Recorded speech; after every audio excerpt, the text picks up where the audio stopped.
Hi మామాస్, నిన్నైతే Rajasthan movie అయితే చూసి రావడం జరిగింది. చాలా మంది బయట అయితే చాలా నెగిటివ్ స్ప్రెడ్ చేస్తున్నారు, కానీ వాళ్ళు చెప్పినంత బ్యాడ్గా అయితే మూవీ అస్సలు లేదు.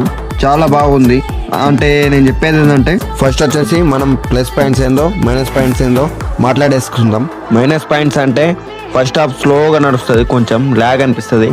ఆ తర్వాత సెకండ్ హాఫ్ లో మనం ఎక్స్పెక్ట్ చేసేది ఏంటంటే, మన ఓల్డ్ గెటప్ క్యారెక్టర్ మన ప్రభాస్ అన్నది, ఆ క్యారెక్టరే మూవీలో నుంచి తీసేస్తారు మామ. అదైతే చాలా ప్రభాస్ ఫ్యాన్సే చాలా మంది హట్ అయ్యారు. టీజర్ లో చూపించారు, ట్రైలర్ లో చూపించారు, ఇంకా ఇంటర్వ్యూలో అయితే మారుతి చాలా ఎలివేషన్ ఇచ్చిండు ఆ సీన్ కోసం, కింద నుంచి మీదకి ఎగరడం అనుకుంటూ. ఓవరాల్ గా మైనస్ పాయింట్స్ అయితే ఇవి. సో ఇప్పుడు ప్లస్ పాయింట్స్ గురించి మాట్లాడుకుందాం. ఫస్ట్ వచ్చేసి మన ప్రభాస్ అన్న గురించి మాట్లాడుకుందాం. ఎన్ని సంవత్సరాలైంది మామ మన ప్రభాస్ అన్నని ఇలా చూసి.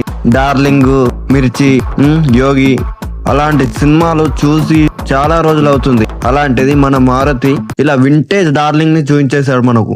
ఇలాంటి సినిమా మన డార్లింగ్ ఎప్పుడు చేయడు. ఇప్పుడైతే 10 years లో ఇప్పుడున్నాయి ఫౌజీ, స్పిరిట్, కల్కి 2, సలార్ 2 ఈ మూవీ లైనప్ లో ఉన్నాయి. సో ఇలాంటి మూవీ అయితే ఇప్పుడైతే ఇదే చూడాల్సింది. ప్రభాస్ అన్న డాన్స్, కామెడీ టైమింగ్, మళ్ళీ ఎమోషనల్ సీన్స్.